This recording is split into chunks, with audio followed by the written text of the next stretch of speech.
My dad worked in the offshore drilling industry in Nigeria, way back in the 90s. Him and some French company men were heading out to a platform when their ship was assaulted and boarded by modern-day pirates. 5 of the Frenchmen were beheaded before my dad and the rest of the crew were able to take back the ship. He told me about this when I was 8 years old, and I innocently asked him if he had ever killed anyone. He said he wasn't entirely sure, but when you smack a dude with an iron bar around the head and he falls into the sea and doesn't come up, he's probably dead. He still has nightmares about it to this day. That's just one of the stories from his time in Africa. The company he worked for, Albert Albella Catering, had a compound outside of Lagos, Nigeria. It had 14-foot-high concrete walls, with battlements, razor wire, and sniper towers. It also had a full-time security staff of mercenaries from the Congo. One night, some Igbo tribesmen decided to raid the compound.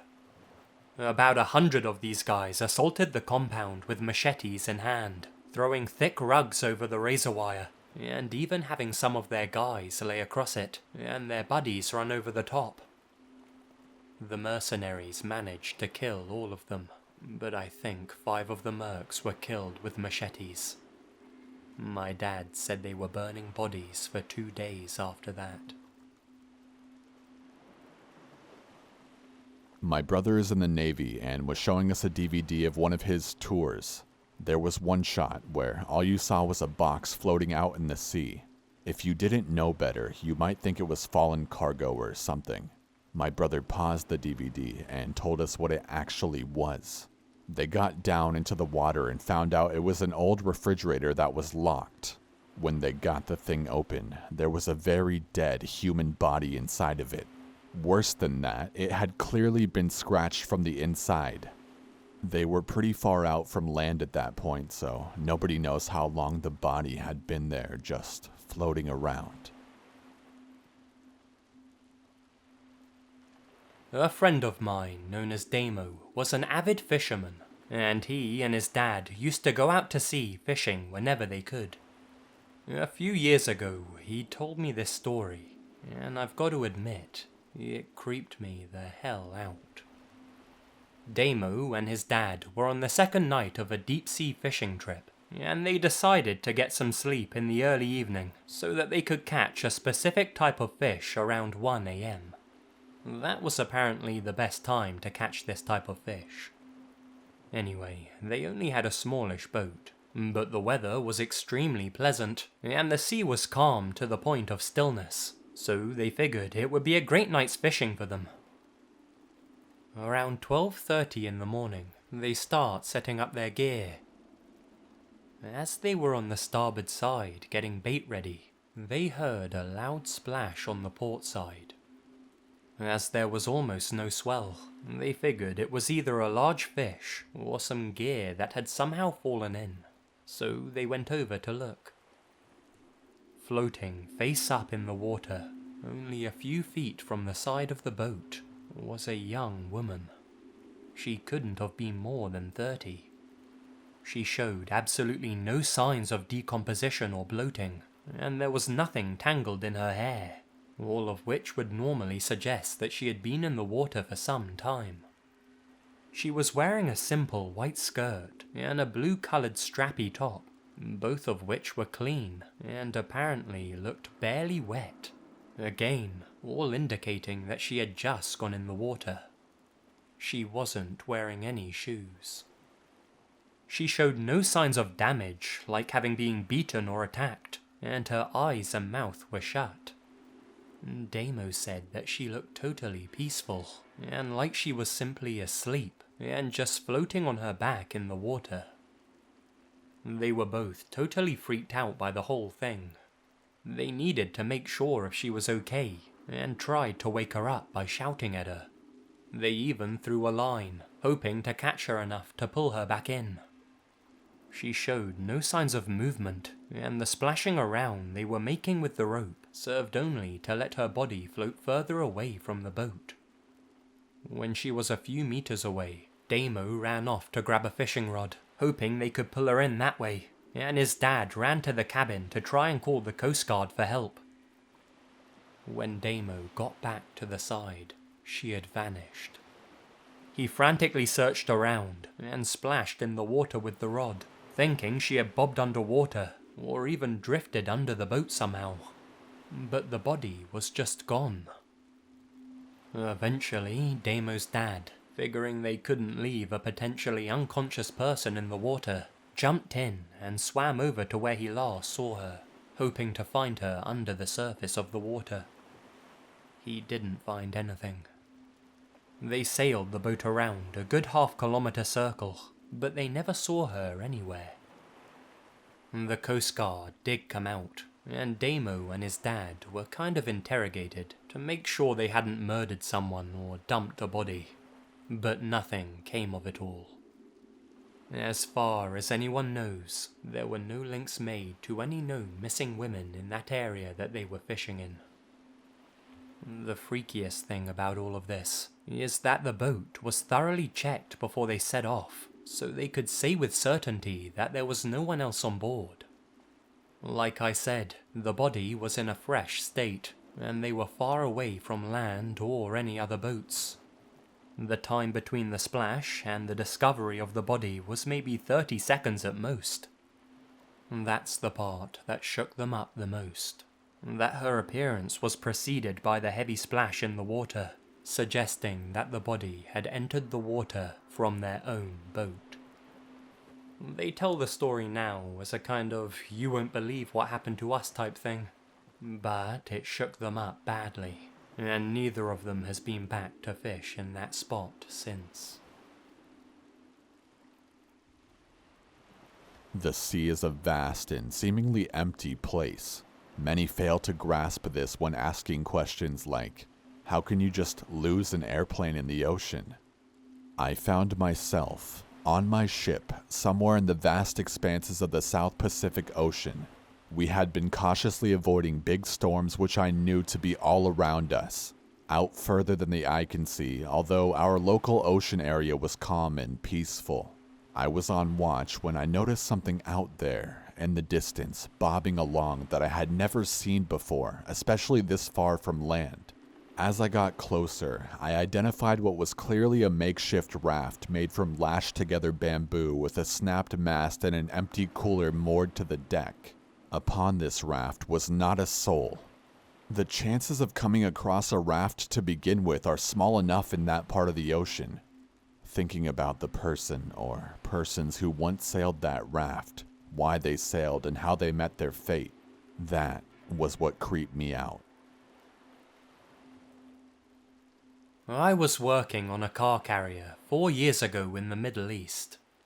Our typical route went through pirate waters at times, and as such, we always picked up 4 armed ex-Marines in Aqaba, Jordan, who would be our security whenever we went.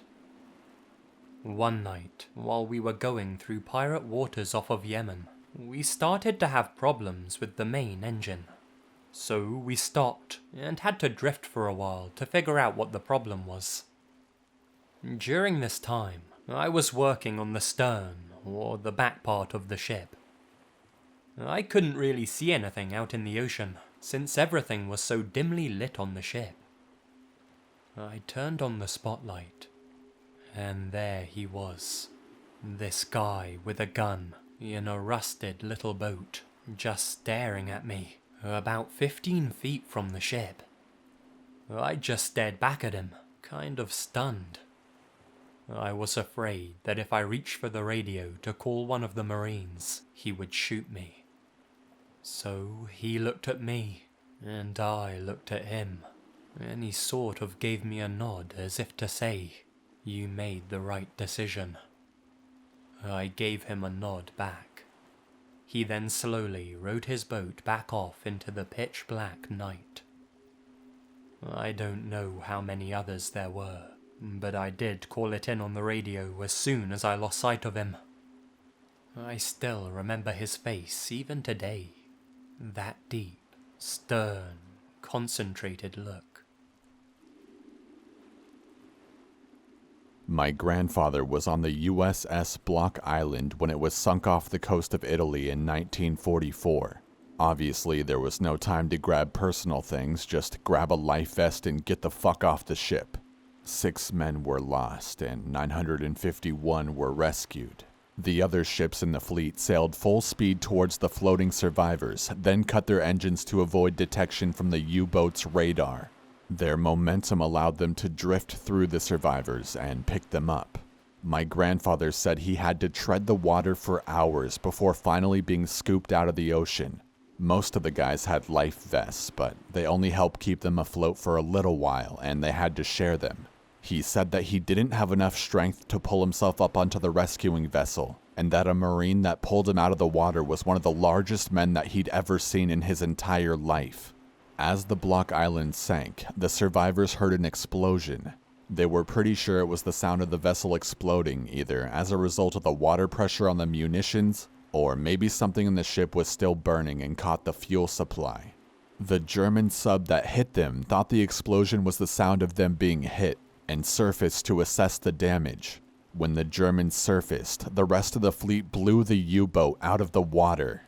Anyway, fast forward to 1966. My grandfather was working in a hangar in the Norfolk, Virginia Naval Base. Right as he was getting ready to wrap up his work for the day, he was approached by 2 men in suits. They were the FBI. "Were you on the USS Block Island in 1944? They asked. Yes. Were you issued a 9mm pistol, serial 193482228? I believe so. Do you know where that pistol is right now? At the bottom of the Atlantic Ocean, as far as I know. Turns out that as the ship was being evacuated, someone grabbed some weapons, or at least this particular one, out of the armory. The weapon somehow found its way to the US and had been found at the scene of a mob murder in New York City. My dad was in the Merchant Navy for several years in the 70s.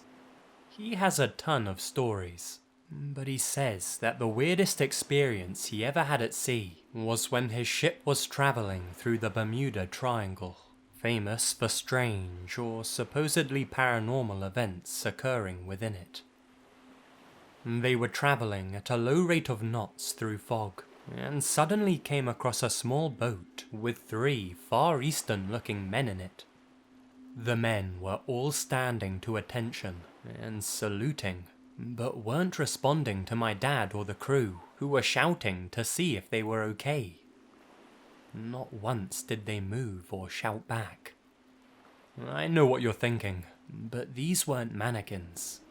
These were real, flesh and blood sailors. My dad and the crew wanted to drop anchor and bring them in, thinking they were traumatized, or at least spooked in some way. The captain didn't want to stop, and told the engine room to carry on, leaving those men stranded. This didn't go down well with the crew. Apparently, the captain had to leave the ship when it reached port, as the crew was on the verge of mutiny. During World War II, my dad, a wireless operator on a minesweeper, passed by a German pilot waving frantically from his still floating aircraft in the North Atlantic. They were under strict orders not to stop because of the danger of subs, so they left the poor guy to certain death. My dad died a couple of years ago, but this incident haunted him throughout his life. He wept about it even in his last few hours. My dad was a merchant sailor. He's both seen and done some real shit. Some things he still won't tell me. Apparently, there was this crew once that included a crazy fucker who terrified everyone else on board. He used to sleep with a hatchet, said really weird things, and behaved like an absolute lunatic. Everyone else on board was terrified that this guy was gonna snap. I mean, imagine being trapped at sea with a guy like that. One day, they all woke up, and that guy that everyone hated was missing. There was blood around one of the portholes.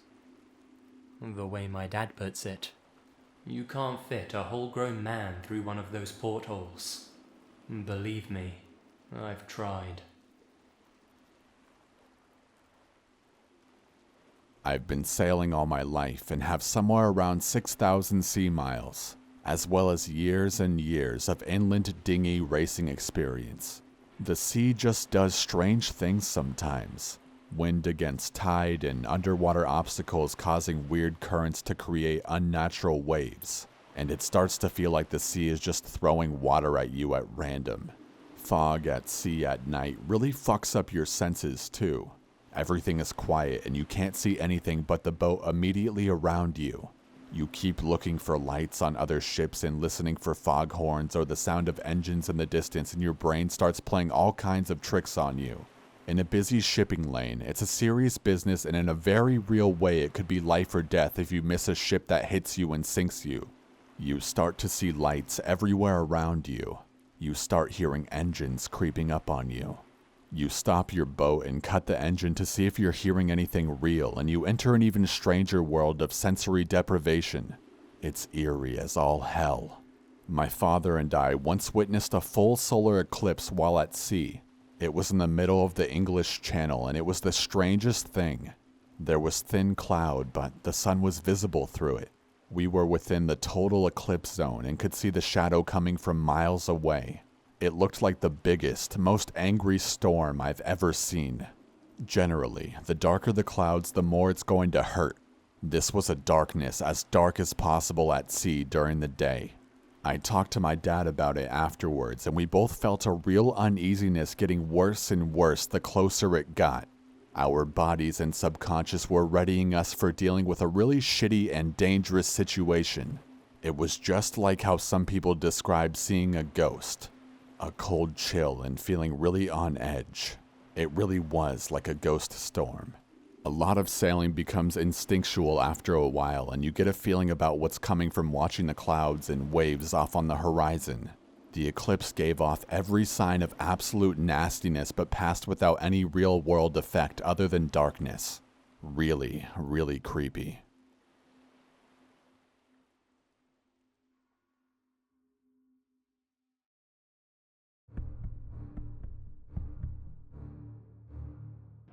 Hi guys, Lazy here, and thank you very much for listening. A big thank you to Corpse Husband for featuring in this video. We made another one together over on his channel, so if you haven't heard it already, make sure to go over there now and check it out. Seriously, in my opinion, he's one of the best horror narrators on the whole site, and if you're not subscribed to him, firstly, where the hell have you been? And secondly, make sure you do, because he's really worth your time, and he's a really nice guy as well. If you did enjoy this video, then make sure to go down below and smash that like button, or I'll smash you. And I'll be back with some more content very, very soon.